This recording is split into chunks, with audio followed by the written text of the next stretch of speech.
Occidental. Welcome sa atong 9th episode sa Let's Talk MISOC for 2023, our italakayan and media forum for MISAMIS Occidental.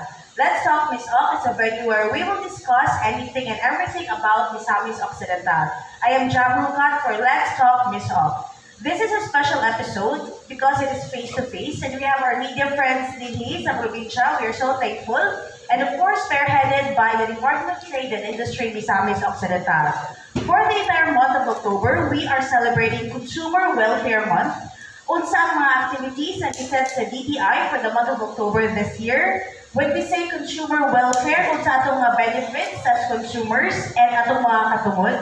This year is ang tema is more on sustainability. How can we translate sustainability sa atong pang-adlaw-adlaw ang kinabuhi as consumers? Can we practice sustainability? Unsa ang mga pamaagi niini? Let me introduce our guests. We have, of course, the Provincial Director of DTI MISAMIS Occidental, Provincial Director Luz Galda. Kauban po nato ang Consumer Protection Division Head, Marites Alcampano. And of course, we have the Environmental Sustainability Officer sa LaSalle University. We have Engineer Ismael Larubin. Okay, by the way, we are live sa atong FB page, PIA MISAMIS Occidental. Alright, so let's start already. So let's go to PD Luz. PD, we are celebrating Consumer Welfare Month for the whole month of October. Unsa ang specific tema for this year? And what is the relevance of this theme sa atong mga consumers? Okay, may hapon kanatong tanan. First of all, sa dili pa ko answer jam no. Our sincerest gratitude to Mayor N.T. Waminal and our very hardworking Governor Attorney Henry Sevilla Waminal for allowing us to conduct this activity today and for their full support for the celebration of the Consumer Welfare Month. Now, ang atong tema for this Consumer Welfare Month is Generation S, Generation Sustainable. This is actually the sub-theme of the 7 R's of sustainability adapted from the Consumers International and other organizations, which are the Rethink, the 7 R's, Rethink, Refuse, Reuse, Reduce, Recycle, Repurpose, and Repair. Now, unsa ka-importante ang sustainability sa atong mga consumers? Now, the consumers are it's very important ang consumer, they play a very crucial role in driving sustainability outcomes. With every purchase ang ilang pagpalit, individuals have the power to make a positive impact on the environment, the society, and the economy. So by choosing products and services that are environmentally friendly, socially responsible, and economically viable, consumers can create a more sustainable future. All right, thank you for that, Ma'am Luz. You mentioned about buying products, Ma'am Luz. There are so many products in the market. All are very attractive. Wapo kaayo na ang mga packaging. What should consumers choose in order to be a responsible consumer? And what does it mean to have a sustainable lifestyle? Will my choice of products to consume have an impact on sustainability? Okay, as a consumer, you start in the purchasing decision. Now, there are some ways that consumers can drive sustainability outcomes. One is you can choose or mamili ka products with minimal environmental impact. Example, you choose a product that made of recycled materials such as paper or pwede ang plastic basta recyclable na siya, not really single use. Then this reduces the demand for new materials and helps to conserve the natural resources. And similarly, choosing products with minimal packaging reduces waste and helps to reduce pollution. Another is you can support companies with sustainable practices. And then another one is to buy locally. Now, you can help the micro, small, and medium enterprises in our locality. No? Ang ilang i-produce ato ang i-patronize. And then, also you can choose products with a long lifespan. Dili ta magsigig pamalit ng may short span ang life nga ang may tabo mo paingon ra gyapon sa landfill ang atong waste materials. And then of course, look for certifications. Like for example, Forest Stewardship Council or FSC, dili pa kayo siya popular in the Philippines, but in other countries, kinatanaw na nila, no, nga kani siya mag-indicate nga ang product has been produced in a sustainable manner. And the last one maybe that I can suggest is vote with your wallet. That means you as consumers can use the purchasing power to support companies and products that align with their values by choosing that are environmentally, socially responsible. Consumers can send a message to companies that sustainability matters and encourage them to adopt a more sustainable practices. Thank you for that. Thank you for that, PD Luz. So, importante gid kayo nga, kita as consumers, we select what we buy, dili lang kay what's the trend. We have to think about our environment. Yes, Jan. Okay. Ma'am, why is sustainability of all the pwede nga topic for the theme for this year? No? Why is sustainability being highlighted for this year's celebration of Consumer Welfare Month? With the climate changes and the calamities that we experience, it's very important also to educate and to make the consumers aware that sustainability matters in our society now.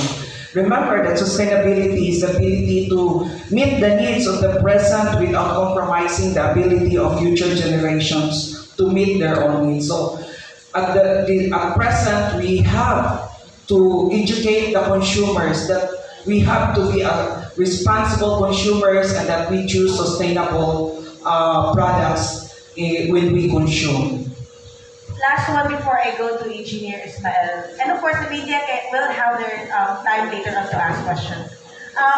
What is the big role of consumers to attain this generation sustainability? And is it targeted, yun yung campaign, targeted ba sa mga kabatanunan? As I mentioned earlier, as a consumer, halos kita tanan konsumante man yun. So we have a big role for what they call this, for promoting sustainability. And this sustainability is not only targeted for the young generations. We as adults, we can start now, no, as a consuming public to be conscious by using the 7 R's: rethink, reuse, implementing the 7 R's in the way we decide in purchasing our products and in consuming the goods that in our daily needs. So mao na unsa ka importante, so dili lang kay ang para sa mga batanon, we can start it now. Any age? There's no age limit. No age limit. Okay. Alright, thank you, PD. Now let's go to Engineer Esmeralda Rubis. Ang Environmental Sustainability Officer sa LaSalle University. Engineer, no, so many of our consumers, including myself, we just buy anything from the market without thinking of the environment. Is it important to think about the environment, even if we are just buying something for ourselves? I mean, what are the usual products na dangerous to the environment? Okay, so good afternoon, Ms. Chang. Regarding that one, everyone is actually part of taking care of our environment. And if you will be asking, even you as a buyer or even you as a consumer, should I be given that kind of responsibility to take care? The answer is really yes. Definitely yes. And to expound that one further, we know, all of us know that we are actually living in a common home. And everything that surrounds us is common to every one of us. We are breathing that same air in the environment. So just like for this case, if I have to share, last 2014, this one is regarding the unusual increase of the temperature in the globe, because the United Nations had found out that there is an unusual increase of the temperature around our Earth, even though that they are already banning the use of the CFC, because the CFC can actually iyang ipa-aggravate ang buhok sa ozone layer, causing a lot of heat towards our Earth. Now, in 2015, they have found out that there is this one country only in the whole Earth that we have, that is still making use of CFC. It was banned in the Montreal Protocol around 1990s, but this country cannot really, kanang sa kapugong na dili mo gamit ang CFC. So by 2015, they found out that instead that we should slowly have an increase in the temperature that we have, in 2015 there is what we call as a drastic change of temperature. And that is why the United Nations did say that this is abnormal. So imagine that one. Only one country out of the many countries that we have on earth is doing that one, but that one is affecting everyone. So what you are doing, even if you are buying, if what you are buying can actually harm the environment, then that one can also harm the others. Very good point. We live in a shared home. Community. That's correct. Thank you, sir, for that. You mentioned about katawisan ng countries are not affecting everybody. What is the state of our environment, or what is the state of Earth right now? Can we still live in the next 20 years healthy and we're still alive, or do we still have a livable Earth in the next 50 years? Okay, so maybe I can answer that one in 2 points. The first point has something to do with the current temperature that we have. And the second point has something to do with the current resource that we have. So maybe we'll start with the first point regarding the current temperature that we have at this time. So 2022, as per declared by the NASA, they have found out that since the baseline temperature in 1980s, they found out an increase of 0.9 or 0.86 to 0.9 degrees Celsius of the Earth temperature. So, and yun po, so it's getting hotter. And the past 10 years that we have is actually the hottest portion among all the decades starting from the 18th centuries. So imagine that one, that we have this community that is already getting warmer. All of us, I think, at this room, we're already around 30 and above. So, kasagaran siguro nato mga hamtong na diari. And I think every one of us in here knew that this is not really the temperature that we are living when we are born. We used to play outside, but this is not the temperature we are living at. So, that's the first point. We're actually getting warmer. So the question is, what's with the temperature? What's with the increase of the temperature? Why should I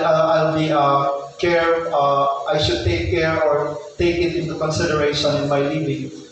The point is, all the human can actually adapt from it. Ikaw, ako, so every one of us in this room can actually adapt for that one. We have air conditioning units, so therefore we can cool ourselves. But there are those aspects in the environment that we have that can adapt, but adaptation will create harm to our environment. Just like, for example, the dengue case. The dengue case that we have is actually towards the low-lying areas. It's not going to the upland. Wala kayo na dengue sa upper portion sa bukid. But because of what they call as adaptation, every organism that we have in the surrounding will really tend to adapt in order to live. Therefore, they have to go out so that they can adapt for the environment or any changes in the temperature. And this is now what is happening. There are what we call as rising different species of dengue virus. It's not only dengue 1, it's not only dengue 2, we have 3, we have 4. So, just like the COVID, once you have in that environment, they tend to adapt. So the adaptation of each and every organism is actually a big factor with respect to the change in temperature. The second point can be raised towards the resources that we have. I have a professor last 2003. I did graduate in 2005 during my bachelor degree as a chemical engineering in MSc IIT. So this one professor did say, by 2050, we will be depleting our fossil fuels. So that's his inclination. He kept on talking about it. And it's not only that professor that I have who has that idea. When you try to scan articles now, most of the scientists did say that we are running out of fossil fuels. Point, there are three classes of fossil fuels. The first one is the natural gas, the one that we use in LPG, the other one is a natural gas. According to one of the scientists, that natural gas that we have will deplete by around 2060. That's one. The other one is the one that we commonly use as a fuel to our cars. So the gasoline, the kerosene, those actually are part of what we call as petroleum. And based from the analysis of the scientists, it will deplete by 2053. So there is an early depletion of fossil fuel. And the last one, the one that we have powered to our coal-fired power plant. So you call that one as coal. So if we have the one in Kauswagan, the GN power plant, that one is powered by coal. If we have the KG in Panaon, that one is also powered by coal. And based on the analysis of the scientists, it will deplete by 2070. So 2023 at this moment, the earliest to deplete is 2053. Maybe at this time you cannot feel, okay, maybe we can adapt someday. But remember, those fossil fuels that I mentioned to you are actually what we call as precious resources. That are the resources where we derive the medicines. That are the resources that we derive our common basic necessities in life. So, point is, if we cannot take care of this, what we call as depleting resources, then tendency is it will never sustain the next generation. So, just 2 points. Ang dami pa pong points that we can share. But for this limited period of time, those 2 main points can actually a factor why we should have this awareness towards our consumer. That's the current status of our this time. Alright, thank you so much, Engineer. Yeah, na-inform me. Again, thank you so much. What is the result that you mentioned pila na lang kay years na you're getting, at resources, the precious resources will be depleted. But what is the result if we do not care of our environment, if we don't start now? And what are the small steps we can do as consumers to protect the environment or care for Mother Earth? Okay, maybe I can start with the very the first question po, regarding What's the result? What's the result? So that one earlier I did mention it already that if there will be an increase in temperature, there is a need to adapt, and it is not only us who will adapt, but also the organisms that we have in our surrounding.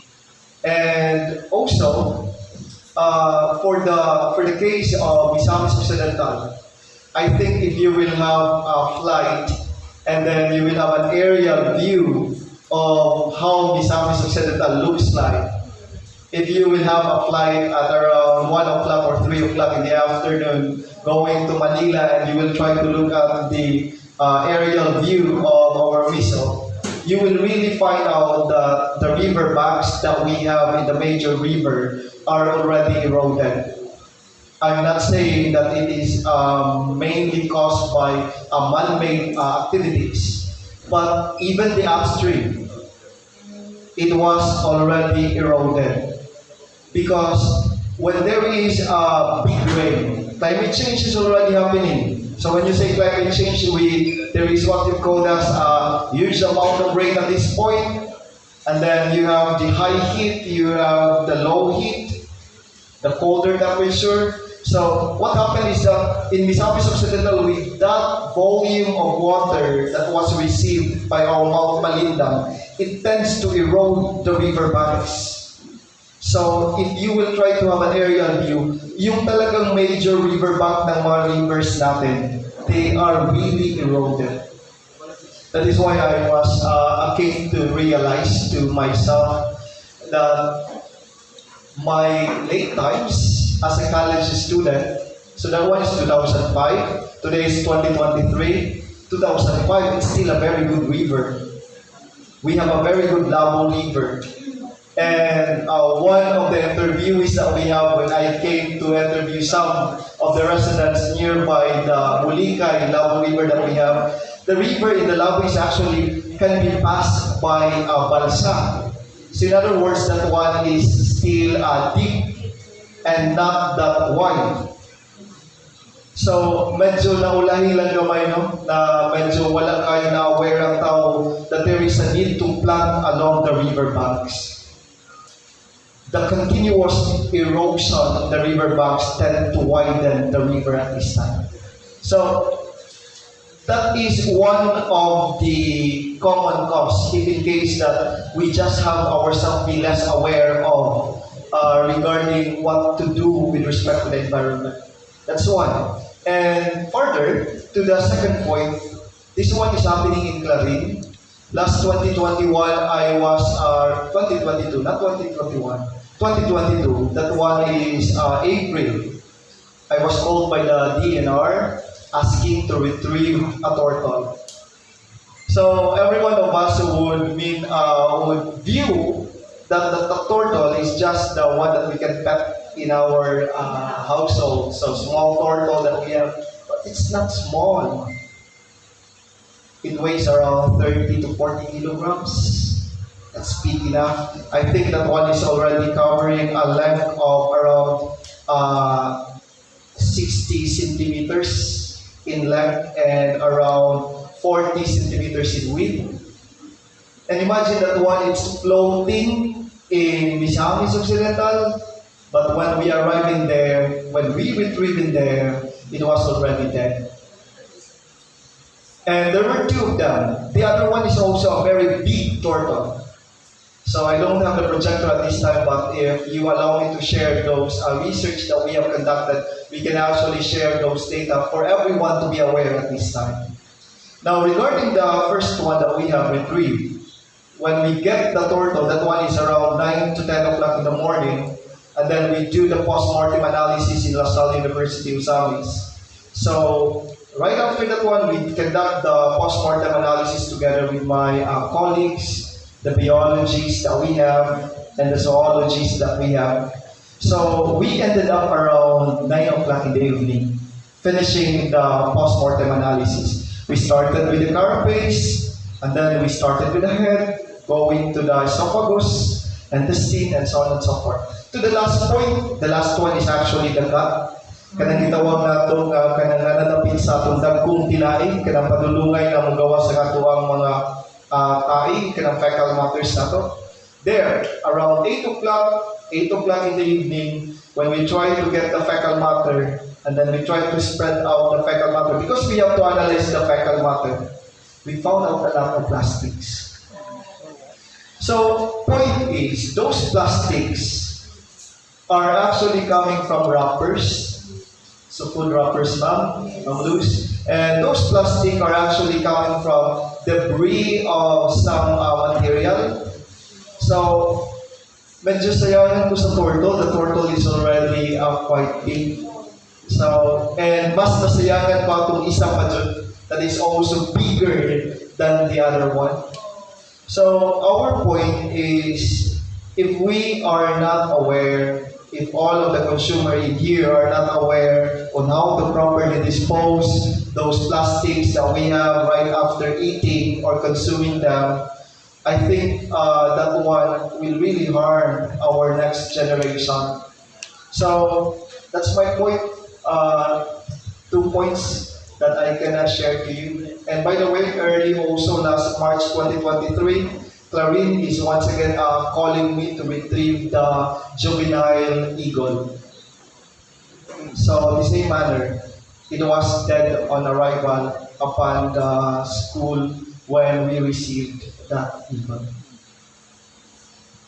Alright, thank you for that, engineer. We, actually, makutanong ako, what happens kasi, I mean, these are animals.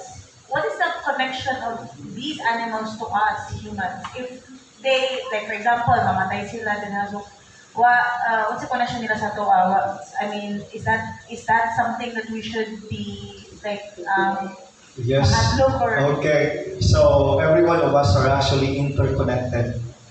You and the environment is actually interconnected. So just imagine that one that we have the so-called food chain. Okay. So we have the producers, and then we have the consumers, and we also have the decomposer. So there are those organisms that lives in order to provide food to us, and there are those organisms that actually live in order for us to decompose or to decompose easily what is being bring forth to the environment. Now, the interconnectedness is very important, and I hope everyone is aware of the 1987 Constitution, Article 2, Section 6. And that one is always highlighted in each and every ecologist and in every environmentalist book. And I hope everyone must know that we have a right for a healthy and balanced ecology in accord with the rhythm and harmony of nature. That one is a part of our constitution. Everyone deserves to have a healthy ecology because they believe that what you do can actually affect the other. And if in case the other will be depleted, tendency is it might happen that other organisms cannot live because this one is already out. Alright, thank you for that, sir. Yeah, well explained. Thank you for that, sir. And now we go to Ma'am Tess Alcampado, Head of our Consumer Protection Division of DTI MISAMIS Occidental. So let's go back to the consumers. Ma'am, can you share to us, siguro no, what are the services of DTI MISOC in relation to consumer protection? And can they come to your office sa mga naireklamo regarding products, ilang napalit? Okay, so good afternoon. Na-overwhelmed ko sa explanation ni Engineer. It made me think and rethink 1 hour of the Gen S. So, we don't know, guys, are you with us? Are you with... O, diba? Parang na ko. Oh my God. Diba? So, back to consumer. Okay, for DTI MISAMIS Occidental, we have so many, plenty actually, DTI services in relation to consumer protection. Kung gisuwat kay, basig na ako'y malimtan. Okay. Actually, number 1, we have this market monitoring and enforcement for sa tanan na mandatory products.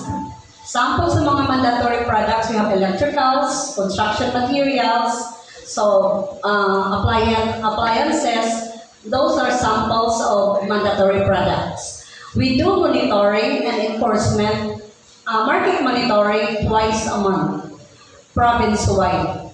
Why will we do this? Because to assure na tanan nga product na available in the market are certified niya. By the way, si DTI, we are into markings. We are not technically capable na usahay makadala po may og ganang caliper, no? Na makakita mi sa usa siya kabag-on. But almost always, when we do monitoring, we are into looking at the markings of the products. What are these markings? Kabalo naman tano, for locally produced, we have PS mark, o katong product standard mark, na katong murag globe. And of imported, we have ICC or import commodity clearance. So, kana siya twice a month, province-wide, ginatuyukan yun nato ang kanang tindahan nga rin sa MISAMIS Occidental. Also, we also have this price and supply monitoring for basic needs and prime commodities. Kani siya, by the way, si DTI is naami naka-produkto na under sa DTI. Okay? So, I know niya na adjourn mga question nga dili under sa DTI, but we also do like, kung naami order, kung naunahon lang nako, just like what happened at tong red onion, our secretary naghatag og order sa amoa to augment the monitoring of price and supply in the area kay kanang ang for the Department of Agriculture. Agricultural products is with the Department of Agriculture. Unsa may kang DTI. So katong canned sardines, milk, and so on. Katong manufactured ng products. Okay? So supply and price monitoring. That's monthly. Okay? Province-wide gihapon na siya. Now we also have this consumer education.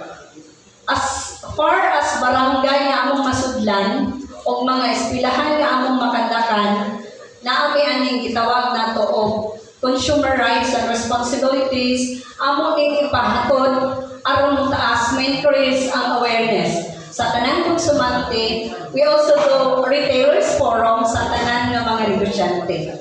Aron maprotektahan gyud ang katungod sa matag konsumante. Now, we have this Bagwis program wherein this one is we will acknowledge and commend business establishments nga nagsunod sa mga trade and industry laws. So every October, daron kay October naman sad, no? Morning ni kick-off nato ni siya nga activity kaganinang buntag mo 30 niya karon press con naatay awarding. And nagpaabot mi sa final listing nga na-nominee for MISAMIS Occidental. And this will be done in Cagayan de Oro City. That will be last week of October. Okay? Also, katong giingon ni Ma'am Jam nga katong naay mga complaints, we do redress of consumer complaints, no? Kaya actually that is one of the right to redress. So kung kinsang konsumante makapalit of defective na products o maka-avail, makahiagom o bili maayong serbisyo, under sa DTI, we do mediation. By the way, there is a province mediation man siya. Kung dili ma-resolve, that will be the time i-elevate na mo sa region for adjudication. So, tanang complaints niya, bring it on. Also, licensing and accreditation. By the way, business name is one of the front line. Pero starting August 1, 2023, gipa sa among gi-launch sa among secretary nga 100% online na for new renewal certification. Online and certification, yes. Ang nahibilin lang is upgrading and cancellation. But daghan kaayo tang mga kanang negosyante nga dili wala internet, dili teke, dili magpa-assist gihapon sa kanilihang opisina. So, why licensing? Business name is one of the prerequisite to establish a business. So, ang mahitabo, mato sila sa office, aron mahimo silang legit. After which, they will go to the LGO for business permit. Okay? Accreditation by the way, is for the service and repair shop. So, those are basic services that we have for the consumer protection and interest of the consumer. Alright, thank you, ma'am. Ma'am, tama ba rin ang quote? Consumers or customers are always right. Okay. Kana siya gano, kana siyang the most abused statement. Okay? That is often misunderstood nga phrase. Customers is always right. Philosophy suggests and business should prioritize customer satisfaction above all else and do everything in their power to ensure that their customers are happy and satisfied. Now, kanapon siya, as I've said earlier, that is often misunderstood. Kung naamang ko katungod si consumer, nasa siya responsibilidad. Okay? So, we have 8 basic consumer rights. But along that rights, come also 5 responsibility. So, kung si konsumante, example, siya ay nakaguba sa product, niya mo-complain siya sa kuan. So, in your case, sa inyong tanaw, right pa kaya si consumer? Okay? So, dili yun siya sweeping statement. So, naa siya, although si business establishment, mo ginailang priority to cater kaning quality service to all consumers. Pero ang si konsumante na sad, in a bad light, nga mura abot sa point nga opportunista na sa kayang dating, I don't think so. Generally, dili din siya nga customer is always right. If you have this right, you have also the responsibility. Yes, ma'am. Alright, thank you for that, ma'am. And last question before we go to the media for their questions. Ma'am, can you share to us various activities, mga highlights in your for Consumer Welfare Month here sa probinsya, and what can MISAMIS expect from DTI? Ako ko yung listahan na kanyab na ako'y malimutan. Well, for that, okay. So, ang list of activities na mo is, by the way, Consumer Welfare Month celebration is naka-anchored siya sa Presidential Proclamation 1098. The late President Ramos mo pa'y nagkuhan sa September 26, 1997. Niya gi-proclaim mo. Panaribok, panag-supersede mo ng every year of October, gina-celebrate yun si Consumer Welfare Month.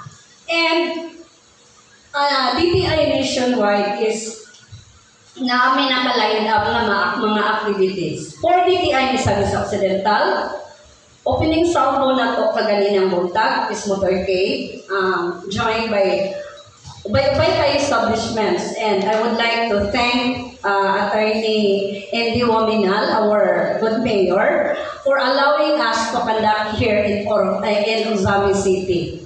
Daghan kayo need participate. And amazing, na-feel na mo ni Ma'am Luz na overwhelmed me because na-adjun me, gitaga-adjun me o nag-spearhead na kaning police patrol. And every corner, malabyan is naagyo ka ng truck ko man na siya, no? Nga kanang nag-facilitate for kanang nindot, smooth ang ato ang pag-motorcade. And then, of course, this activity. Ganing ato ang talakayan sa MISO or atong press conference for the CWA.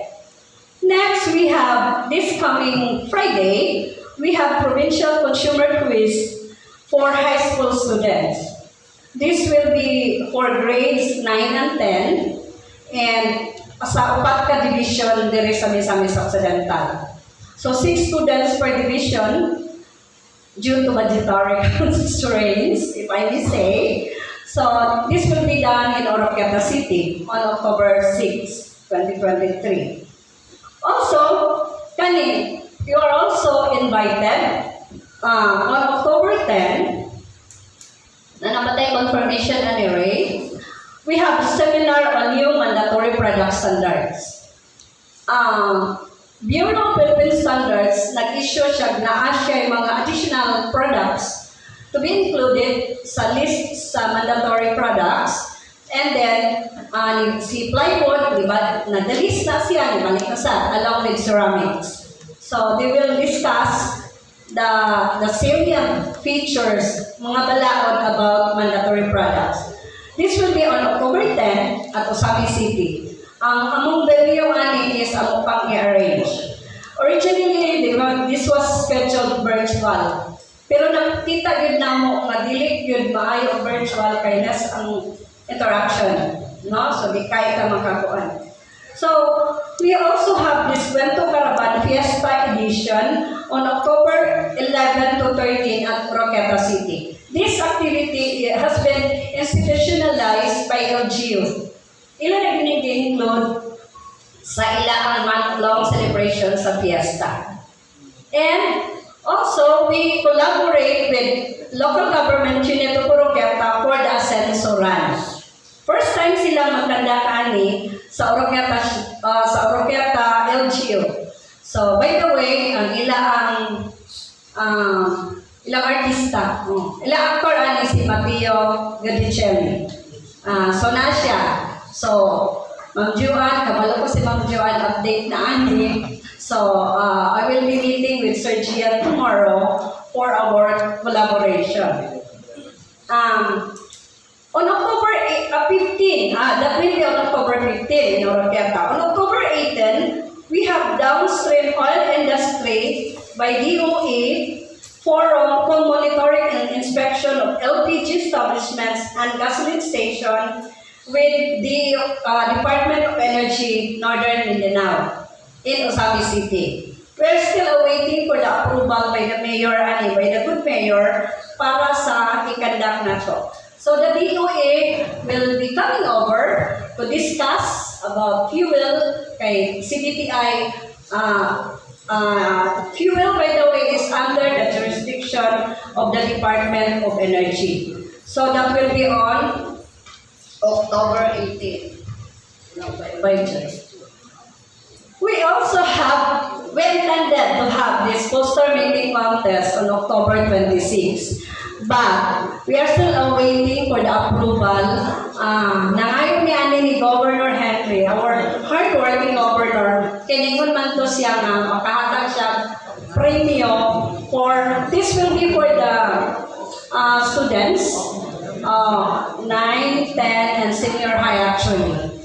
So, next week siguro magkapagawas kami of team, along with that, i-incorporate nato sa 5Ms. Sa province. And then, Consumer Advocacy Generation Sustainable will be on October 27. Kabalo ko nga, makurat si engineer kay siya among kuhanan karon pa siya na-inform. So, but I know, Engineer Larubis is always okay yun na with DTI MISAMIS Occidental. Thank you, Engineer. Kung hindi ka malibad, atubangan mo ninyo. O, diba? So, ana lang ang strategy. Now, for our culmination, we have memorandum of understanding, signing with private organization to promote ethical business practices here in Osamis City, but we're still awaiting for the approval by the good mayor sa ilaang kuan kay Osamis has been this ordinance na all activities must be endorsed and approved by the LGU for us before we conduct. So, kani siya tanan, mao ni naka-line up na mo. So, pero ang pinaka-importante pinaka-highlight, usually ang highlight is nasa ulahin, no? Pero for myself, ang pinaka-highlight this activity together with my BFFs. Thank you, Jam. Alright, thank you so much, Tess, for that. So, we will watch out. We will take note of those. Better watch out,